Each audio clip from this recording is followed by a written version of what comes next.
Okay, so I'm gonna go over this one more time, just so that I can for sure, hopefully anyway, hit all my points when it comes to the best info I can give you guys to make it as easy and efficient as possible, right? So first things first, the new season, of course, is a big part of how, at least for me, what I'm doing for my leveling strategy. Blood Harvest is like the main vessel right out the gate. So in World Tier 2, when you first log in, start off with the main story quest line and do that until, at least until, you can go as far as you want with it, but for sure do it until, and it doesn't take long to unlock the vampiric powers. After you do that, then you can shift into going to the Blood Harvest, which is where I'm at right now. They're constantly changing. They last an hour. You can see there's only 3 minutes left here. Then it's gonna move, but it's like instant. So wherever it goes next, you just follow it. And they last for an hour. So there are some key points in the Blood Harvest that you want to pay attention to. First and foremost, is your blood lures. Save them up to 150. When you get 150 of them, go to this little icon here, and there will be 3 little pedestals. You put 50 in each, and it'll spawn a ton of mobs, and I believe it's 3 ancients, and they drop a ton of legendaries. So, and that's again right out of the gate, World Tier 2. It's really easy to get started and do. So not only are you getting an insane amount of XP doing it, you're also getting an insane amount of drops to make your character stronger, faster, and you progress. I really like the way this season feels like it's progressing through the levels. And a lot of that is because, like I said, it's relatively easy to get gear going if you utilize the Blood Harvest. But the Blood Harvest, the reason for it is just so efficient in every way. Again, XP just in general out here is good, killing the mobs that are out here. There's a lot of elites, and again, especially when you spawn these little ancient things. But on top of that, you also get, you see over here, these are keys. So there are big chests that you'll see on the map. It's a big chest icon, and you use the keys to open them, and again, lots of legendaries come out of there. So just in itself, the Blood Harvest itself, when it comes to the blood lures and the keys and just the XP in itself, is already really strong. But then when you add in, most of them have whisper quests, I guess. See how there's grim favors out here? I'm pretty sure, I'm not 100% on this, but I'm pretty sure every single one of these has whisper or grim favors that you can get while you're out here. And it's just like it's kill bloodseekers. You're going to do that naturally being out here. Slay blood reavers, again, naturally going to do that. Everything out here that you're doing, you're going to naturally do that anyway. So it's a massive bonus, because the Tree of Whisper caches, they actually give you a lot of gold and a lot of XP, especially early on. So it's insane how effective and efficient it is. Honestly, it might be the fastest way to level, especially early game. I don't know for sure. Again, I didn't really prep for the season. This is just my experience so far. I'm definitely playing this different from season 1 in terms of the leveling strategy. But again, the main focus right out of the gate, all about getting out here and doing these areas. So like I said, we got a minute left. Watch, it's gonna disappear, and then it's gonna instantly move somewhere else on the map. So you just follow it around, do the objectives out there, open up all the chests you see, get a ton of loot, ton of XP while doing it. Obviously, again, do the grim favors. Every time you max it out, head over to the Tree of Whispers, turn it in, come back, and just continuously do it. You'll level super fast. You'll get geared super fast. So yeah, just again, before you start doing this, though, I would highly recommend doing the storyline at least to unlock the vampiric powers first, and then come out here and do that. So level up here, World Tier 2, until you're comfortable, strong enough to do the capstone. Then when you come into World Tier 3, same thing. Come out here, do the same thing. You're going to level super fast. You're going to get your sacreds. Again, moving into World Tier 3, it's going to add the sacred gear, so you're going to be able to upgrade your gear quickly, blah, blah, blah. However, one thing that I would highly recommend to add into addition to what you're doing is doing the hell tides. So I just got done doing the hell tides, or a hell tide. Every time a hell tide pops up, once I get to world tier 3, I make sure to do them. And there's multiple reasons for that. Again, it's just prepping and progressing to get to the next tier and to get stronger and stronger. That's why I like the way this feels. It's like I can add things. Each world tier, I'm adding something new into the mix to progress my character all at the same time and get stronger and stronger. It's like, it feels really good, at least for me, the way I'm doing it. See, so now it moved up over here, and you could tell because it's that greenish, bluish zone. So it was over here, shifted over there. It's instant. So just follow it around, and you're good to go. And you can see there's new Grim Favors out there already.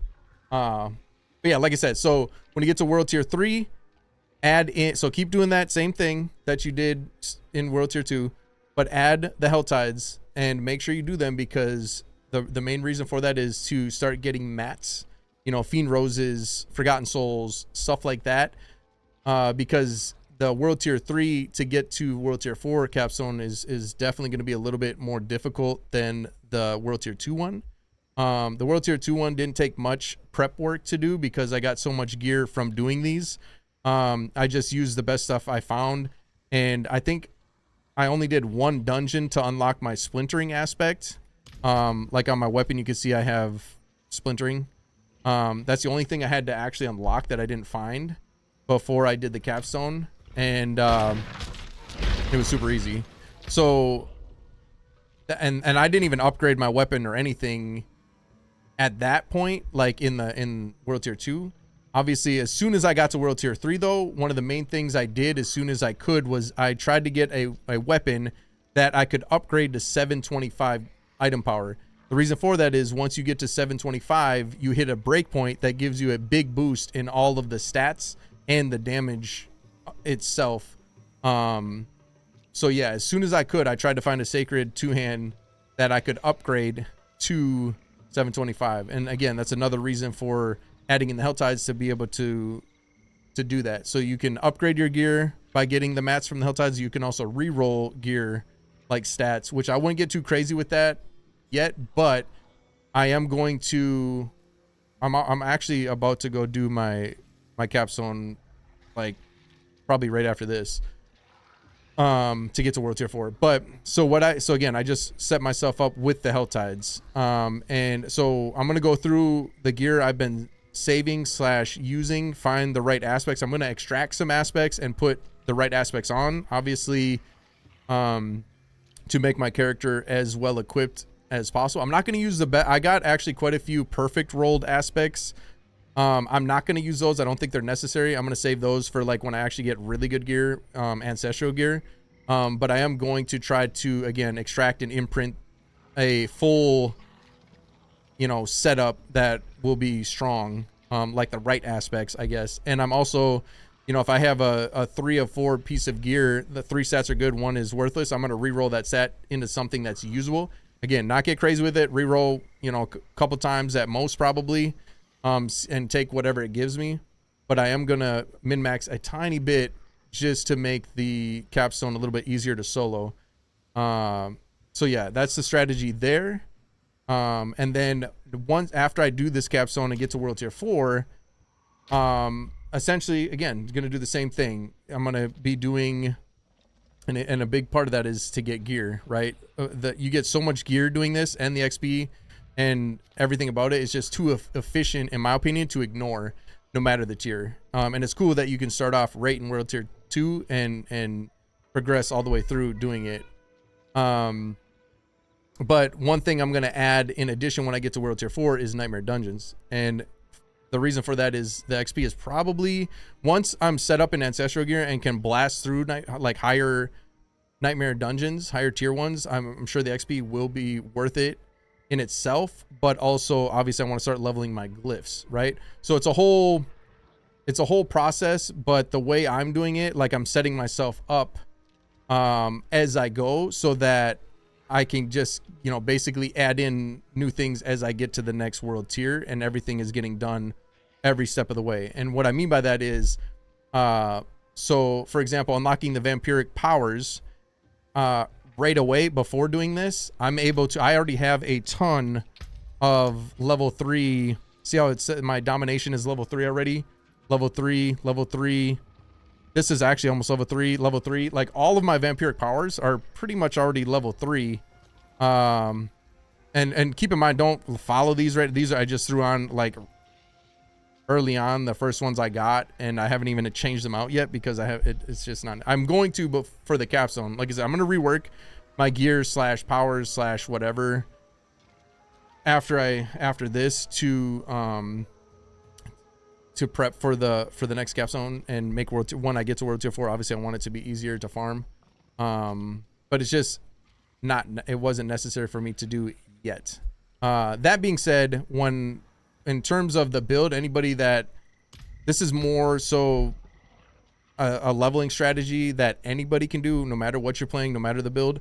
But those of you that are playing Necromancer and want to follow the build I'm actually using, which is Bone Spear, I used it season 1 to level, using it here to level. It's just way too easy for me, in my opinion. Super strong, super easy to get going, and it's just too effective and efficient for PvE type stuff to farm. I will share, anybody watching it on YouTube, I'll share a link in the comments to the D4 build guide. Just go there, and that'd be the easiest way to follow, you know, like what I'm trying to do, what I'm trying to find for the gear. And again, keep in mind, just take the best of what you can and make it work. You're not going to get like full perfect gear, and you don't need it this early on. Later on, once I get better gear and things figured out for this season, I'll make a different guide for that, like, and actually break down the build, you know, once I get to world tier 4, once I actually start getting, you know, those BIS items, best in slot. That'll be a different video, but yeah, in terms of the leveling guide, so this strategy will apply to anybody and everybody. And again, for the actual Bone Spear, if anybody wants to try and play the build specific that I'm playing for Necromancer, just go to the comments and look at the D4 build guide. That being said, another thing though, and again, this is generalized for anybody, some key things in gear that I would highly recommend to make your life easier and more enjoyable as you're playing. Movement speed, movement speed, movement speed. I can't say it enough. That's one of the first things. I don't even care if the other stats suck early on. As soon as I get my first pair of boots with movement speed on them, I'm putting them on. Same thing, amulet. As soon as I get movement speed, I'm putting it on. I cannot stand being slow, walking around slow. So movement speed, anytime I get a movement speed upgrade, I'm putting it on. I would highly recommend that. Like I said, it just makes things quicker, it feels better. I personally, I can't stand not having movement speed as much as I can get. And like I said, you can see my aspects right now, like on that amulet, that aspect does nothing for me currently. But again, my build is so strong as is. The only real focus I had was the weapon so far, which you can see, and like I explained earlier, getting that to 725 as fast as possible, and then getting the right aspect on it. That's where all my damage is right now. And after I actually go through these pieces and put the right aspects on and stuff for the capstone, my damage is going to be pretty crazy. But yeah, movement speed, movement speed, movement speed. Try to get movement speed. When you get to world tier 3, try to get a 725. You know, you can upgrade to that 725 like I did here, just to get to that breakpoint. That'll help you make things way easier. And again, that's any build. Well, essentially, I guess some builds might not necessarily need iron part, like I think rogue bows or whatever, but either way, in a general sense, majority of people that will be helpful. And then yeah, and another thing for necromancers specifically, because I know a lot of people watch me because I mean, you know, all I really play is necromancer. One of the key things for Bone Spear, try to get as fast as possible, and some of it I don't even have yet. Gloves, as soon as you can get primary resource restore, like lucky hit restores primary resource on your gloves, get that. That is huge for Bone Spear. Makes your, you know, it gives you so much more sustain with your essence.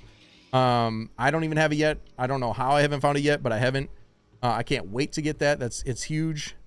And then also exposed flesh, that aspect, if you find it, make sure to keep it and put it on something, you know, decent that, because those two alone, those two things, the aspect, exposed flesh, and then having gloves with the lucky hit restore resource, makes your life so much easier in terms of getting your essence back, and being able to truly blast through stuff. I'm missing both of those currently, and I'm still blasting, but that's, again, a lot of that is set up with the build itself. Obviously the weapon is massive. Bone Spear in general is super strong. And then Paragon, another key thing I would recommend to you necromancers is, you can see I didn't even get Bone Graft yet. I'm about to get it once I level here.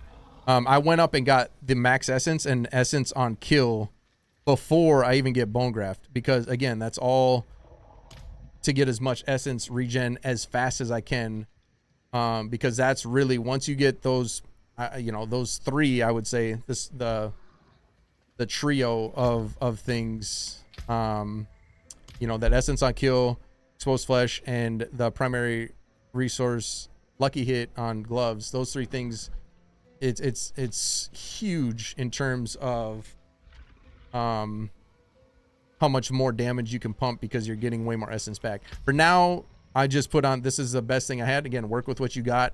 I got an umbral, you know, every time I use my tendrils, I get quite a bit back. So just anywhere I can get it for now, I'm doing what I can to get by. That being said, once I get into World Tier 4, I'll start adding in things like essence cost, which these boots actually already have them. Luckily, movement speed is my priority, but essence cost reduction, yeah, and that's big. And then in the amulet, you get essence cost reduction in there too, and then it all comes together. But that's later. Again, we'll get into that later. Necro specifically, you know, World Tier 4 type, once you actually start fine tuning everything. But yeah, hopefully that helps. It should help a lot of you guys. Like I said, just a quick overview again of the strategy, you know, in the easiest of terms. World Tier 2, start out, when you're first starting out, do your, at minimum, do the storyline, the seasonal storyline to unlock your vampiric powers. Go move into farming your blood harvests and making sure to do the Trio Whisper, the Grim Favors in it as you go. Then once you get to World Tier 3, keep doing that, but add in the Hell Tides, right? And then once you get to World Tier 4, again, same thing. Keep doing that. Get your Ancestral Gear. Once you get to World Tier 4, keep doing your Hell Tides. Obviously, you're going to need mats, but then add in your Nightmare Dungeons as well. And again, once you get to a true blast point of, you know, I'm probably going to get to a point where I'm just farming mostly Nightmare Dungeons to finish off level 100. And that's not just to level, but also to get my glyphs up too. But the good thing is, like I said, as long as you make sure to unlock your vampiric powers right away when you start doing this, you can start. Look at that. I got another 900 in stock. You can upgrade these as you go. So that way, by the time you get to World Tier 4, again, you're just setting yourself up to progress, right? So it's just, each thing is a stepping stone. You add a little bit in each world tier. By the time you get to level 100, you're set up to farm them Ubers, get your Shaco, have yourself a good old time. That's my plan anyway. And hopefully, like I said, the little tips with the movement speed, stuff like that, just to make your life easier. The 725 item power trick once you get to World Tier 3, stuff like that. Hopefully those little things, for me, it makes a big difference, helps out big time. And hopefully that will help you guys as well. Trying to think if there's anything else I should mention. That's the main, like I said, that's the main things that I can think of that I absolutely, in my opinion, must-haves to make things just way more efficient, effective, easy. Yeah, that's all I can think of at the moment. But if you guys have any questions or just want to come kick it, hang out, if you're a necromancer, especially, you know, necro gang, hey, come kick it with me. If you're watching on YouTube, come kick it on Twitch. I'm live pretty much every day during the week at night, late night vibes. But yeah, come kick it, hang out, ask questions, whatever it may be. Twitch.tv/Merkadis, of course. And yeah, hopefully, like I said, hopefully this helps a bunch of you guys out. Good luck, have fun, happy hunting. Hopefully you get your Shaco. I can't wait to get mine. Much love, y'all.